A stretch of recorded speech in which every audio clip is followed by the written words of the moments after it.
आज सुबह मैंने टीवी9 पे शीर्षक देखा कि क्या धीरेंद्र शास्त्री रशिया यूक्रेन युद्ध को रोक पाएंगे। उसके बाद मैंने वह न्यूज़ देखी और किस तरह भारत की बेवकूफ़ मीडिया एक पाखंडी संत विरोधी हिंदू विरोधी धीरेंद्र शास्त्री को भारत का चेहरा बनाकर पेश कर रही है। वास्तविक रूप से धीरेंद्र पाखंडी दखल देने के लायक नहीं है। मैं उसके ऊपर टिप्पणी करूं इतनी उसकी योग्यता नहीं है, लेकिन जब वो मेरे लाखों हिंदुओं को बहका रहा है, बेवकूफ़ बना रहा है, तो मैं एक हिंदू होने के नाते हिंदुओं का ये पतन नहीं देख सकता।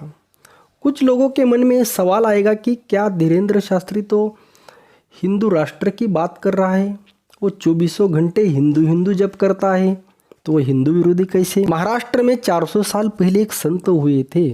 आज भी पूरा विश्व उस संत को नमन करता है।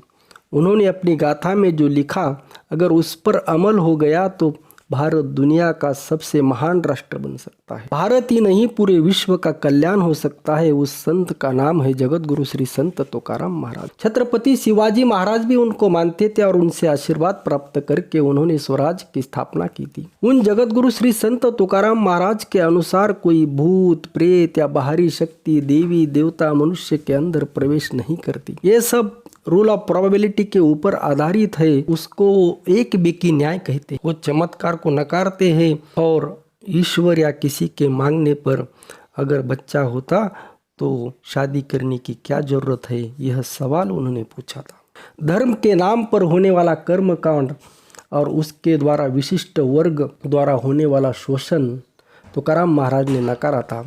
तुकाराम महाराज ऐसे संत थे जिनको आज के वैज्ञानिक को सीखना चाहिए, क्योंकि विज्ञान सीखे लोग भी जब धीरेंद्र शास्त्री जैसे पाखंडी के रिद्धि सिद्धि वाले चमत्कारों को सच मानते हैं तो समझ में आता है कि ये कितना बेवकूफ़ है।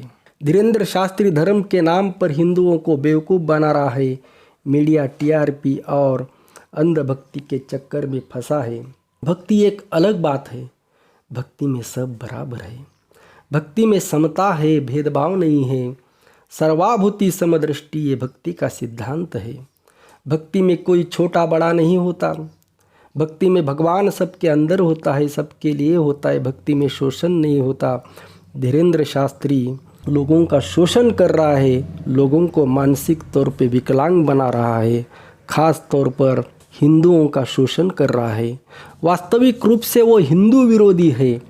धीरेंद्र शास्त्री का पाखंड चमत्कार का ढोंग उजागर करने पर उसके समर्थक अंधभक्त कहते हैं कि क्या यह उंगली अन्य धर्म के पाखंड पर क्यों नहीं उठाते। वास्तव में यह प्रश्न अपने आप में बड़ा मूर्खतापूर्ण है। समझो, 3 धर्म के अलग अलग युवा दारू पीते हैं, गांजा चरस पीते हैं, बदमाशी करते हैं। अगर हम अपने धर्म वाले लड़के के बारे में बोले कि अरे देखो समाज के नाम पर धब्बा है, दारू पीता है, इसको ना घर की पड़ी है, ना देश की, ना धर्म की, यह कहने पे अगर कोई कहे अरे देखो तुम उस धर्म वाले युवक को कुछ क्यों नहीं कहते, इसका मतलब वो दारू पी रहा है तो हमें भी अधिकार है। दूसरे धर्म का कोई मौलाना या पादरी पाखंड फैला रहा है, अपने लोगों को मूर्ख बना रहा है, तो हमें भी अपने लोगों को मूर्ख बनाने का अधिकार है। धीरेंद्र शास्त्री घर वापसी कर रहा है, यह अच्छी बात है, लेकिन अगर आपको करोड़ों रुपए चंदा मिल रहा है तो कुछ लोगों की घर वापसी कोई भी करवा सकता है। बोलने को तो बहुत कुछ है, लेकिन आज मुद्दा सिर्फ इतना है कि वो आज धर्म के नाम पर, ईश्वर के नाम पर आपको मूर्ख बना रहा है। चमत्कार रिद्धि सिद्धि अगर सच होती तो चमत्कार से सभी अन्य धर्म के लोगों को हिंदू बनाता। धनवर्धक यंत्र वो बेच रहा है। अगर यंत्र से आदमी अमीर होता तो कम से कम हर हिंदू अमीर बन जाता। हमें कैसा हिंदू धर्म चाहिए? विज्ञान, तथ्य, वास्तव, सच्चाई जानने वाला, परखने वाला, अपनी बुद्धि एवं बल का कुशलतापूर्वक उपयोग करके तुकाराम महाराज जैसे संत के मार्ग पर चलने वाला, या बेवकूफ़, मूर्ख, भूत प्रेत, आत्मा, चमत्कार से घिरा हुआ मनोरुग्ण, एक चलती फिरती लाश, ऐसा हिंदू चाहिए? हिंदुओं जागो, हमारे धर्म सबसे महान है। अनेक ऋषियों, संतों एवं सुधारकों की परंपरा हमारे धर्म को है।